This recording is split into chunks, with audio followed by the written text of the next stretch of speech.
Ал енді баланы дүниеге әкелу. Вейкан, цинк және балаларға арналған детский кальций.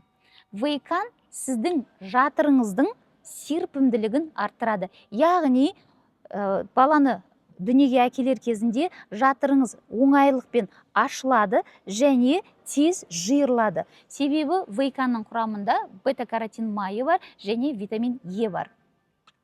Цинк иммунитетіңізді 3-4 есе нығайтады. Яғни баланы босанар кезінде әйелге күш береді, жігер береді, энергия береді, иммунитет береді. Яғни әйел тез босанады. Және бұл катализатор босану процесін жеделдетеді. Сағаттап толғақ ұстамайды. Және балаларға арналған детский кальций. Кальций негізі жатырдың жиырылуына, қанның тоқтауына жақсы әсер ететін өнім. Сондықтан вейкан күнделікті 2 капсуладан 2 рет 8-9 айда. Цинк 3 капсуладан 3 рет 8-9 айда. Детский кальций кешке таман 1 пакетиктен беретін болсаңыз, осы 3 өнім сізге тез босануға көмектеседі.